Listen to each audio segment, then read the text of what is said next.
Uh, Moving on to Mark. Mark, you've been in India for a while. I think your firm and you personally is one of the longest standing firms in India to be dealing with Indians seeking a second passport or a second citizenship. So, do you want to throw some light on, what have you observed over the past years? What, according to you, is the most popular program with Indians? And what have you seen the traction? Where is the traction happening, and your reasons why that could be happening? Sure, thanks, Mona. So I think that there's different segments of the Indian market that have moved in different ways. So let's talk about students just for a minute, because when you look at the United States, Indians sort of the largest student body in the United States and in the United Kingdom too, right? Huge number of Indian students go abroad. That's an important demographic for EB5, right? There still remains, from a US perspective, no other real viable solution for a family who's sending a child for education in the United States. If that child wants a job once they graduate and they want to remain in the United States, really that's the route. And just to echo what Matt said, political change, I think, unlikely to EB5. We can talk about removing executive orders and different things, but let's remember that, as Matt said, both parties have supported EB5. Furthermore, I think something that people need to remember is right now we don't know who's going to control the US Senate. It seems likely that it will be the Republicans. So the whole idea of sort of very large scale immigration reform in the United States, I think is very difficult regardless because of the political landscape we now have. Trump is gone, but Trumpism, I think, is alive in America. So first of all, if they wanted to have large scale reforms to a lot of the programs, I think it's very, very difficult to do that without control of the Senate as well. And secondly, even if you have control of the Senate, essentially half the country voted for Trump. And so, I'm just not sure that that's a political reality too, but we shall see. So that's sort of, the EB5 trend from India, and students are going there. One very important thing, I think, is if you look at the economic data, the increase of business between United States and India, right? A lot of one of the things that surprised me with India is the very small companies that have gone to the United States and access the US market. I can think of multiple clients who only have 3, 4, 5 employees in India. And the next step is not an office in Mumbai or an office in Delhi, but the next step sometimes is a distribution office in the United States, which makes a lot of sense. So then from an immigration perspective, that fuels demand for EB5. But one of the issues with EB5 is the processing delay, right? How long does it take to get your green card? The good news is that's come down. And whilst people would like to tell you, I think because of these lawsuits, these writs of mandamus being filed, I disagree. The USCIS changed their I-526 processing policy a few months ago now, and they basically put the Chinese cases on hold, which has enabled other cases to speed up. So we're seeing I'm seeing, and Matt, please chip in, a big speed up in I-526 processing times right now. Would you agree, Matt? Yeah, we are on the whole. I think, the posted times right now are long. I think they're 4 years plus. Recently, we've seen petitions approved in as little as 15 months. I don't know that that's the standard, new path forward. I think that, you're going to see them very widely, but I think it shows that there is movement at USCIS, and this new policy, as Mark mentioned, I think is starting to be implemented. So people then are thinking, even with taking Matt's number of 15 months, how can I move to America faster? So I would say that 6 or 7 years ago in India, we were the only firm talking about Grenada and E2. Yeah. But people who want to be in America long term, that's something that the interest levels have picked up very dramatically, I'd say, in the last 12 to 24 months in India. Interest in that program. Why? Because you can obtain the requisite visa very quickly.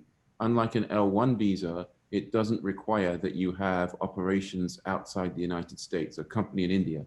L1 visas also, we saw Trump, right, tried to put a ban on L1 visas. He's unsuccessful and now he's gone anyway.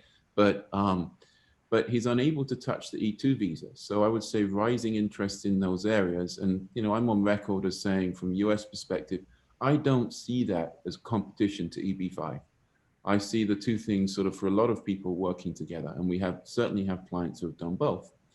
H1B visas, my view is H1B visas are sort of the thing that's left in US immigration policy that's very important for India and Indian business, that's sort of almost on life support, right? Both parties, the Obama administration cracked down on H1Bs.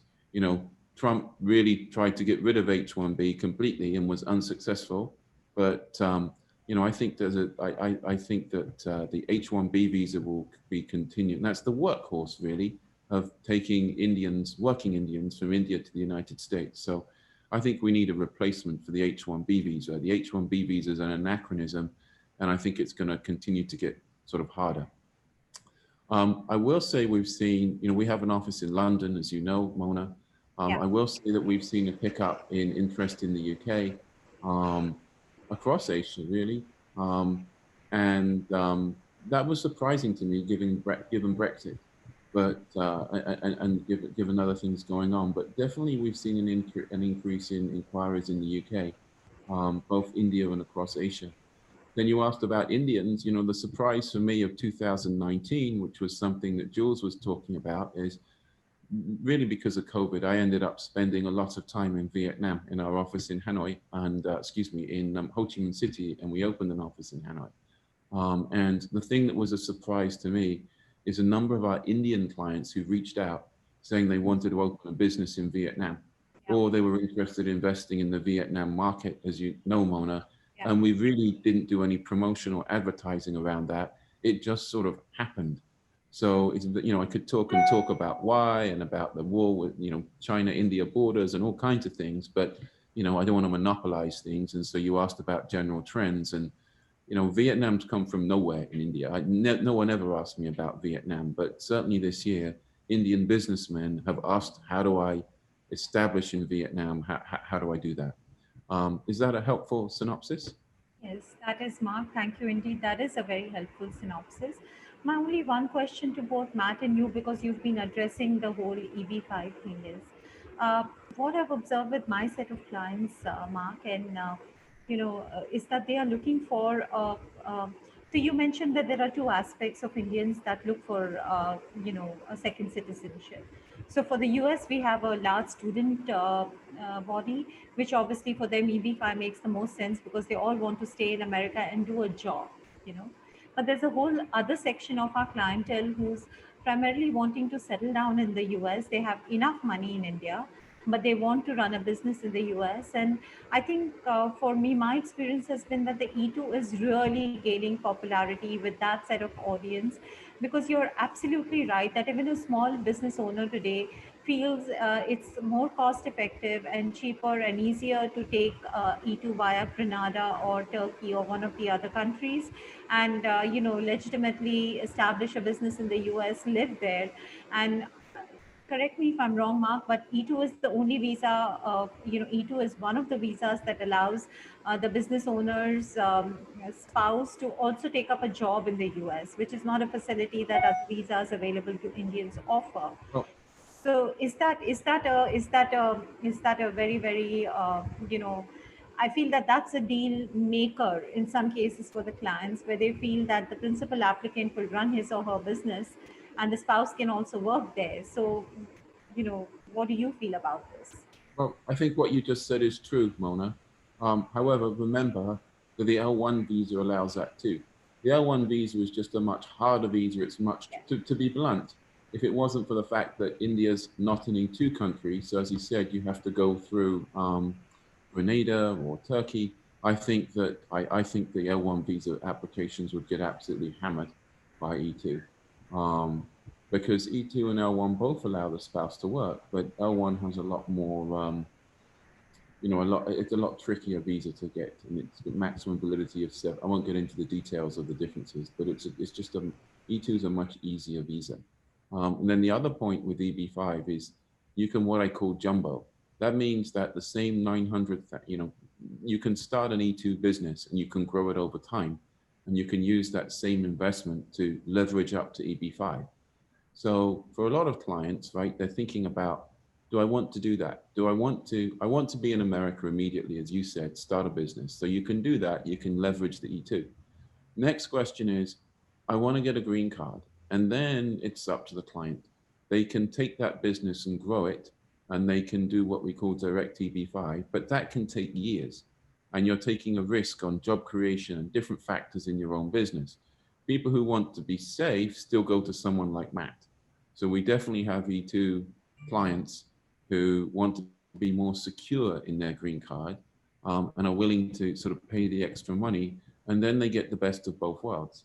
Now, there are another category of people who say, I don't care how long it takes to get the green card. I've got my E2. Yeah. Let me just point out the one danger with that. And the one danger with that is if you have children. So with an E2 visa, your children are dependent on your status. All the time they're under the age of 21, there's no problem with that. But once your children reach the age of 21, then they're going to age out of their dependent E2 status. So you're going to need sort of a plan for them at that stage, if you will. Mark, our next question is from a viewer, is for you. So they would like to understand what is the difference between a sole rep visa and a startup innovator visa, and if you can throw some light in a brief on both these programs for the UK. Mark, you're on mute. You'll need to unmute yourself. Sorry, thank you. So first of all, right, I'm not the lawyer in our team who files these visas, but essentially a startup visa in the UK is available for someone who hasn't had sort of a basis of operations there before. If you've had a previous basis of operations in the UK, then the startup visa is not available. Um, Startup visa is a very easy visa to do that enables you to start a business in the UK. Sole rep visa, the requirements are a little bit more intricate. However, essentially the idea is that you have a foreign business and you want to start a UK subsidiary, a UK branch of that. So you send someone or yourself there in that capacity to get that going. That's a very popular, that sole rep visa is a very popular, very underutilized visa for the UK. It's not that difficult to get. There are a few requirements such as to do with the percentage ownership. So there are restrictions on the percentage of the ownership of the Indian company that you can hold for that UK visa purpose. But it's a very good visa. And remember, something that's said that isn't true about that. Sometimes I'm a bit thinking that it's by someone who's trying to sell a tier one or something, is that the sole rep does leave to permanently leave to remain. So, for a lot of people, whether it's US, they want the green card, or UK, they want permanent leave to remain. That visa does lead to, permanent leave to remain in the United Kingdom. Mark, any additions to this? Sure.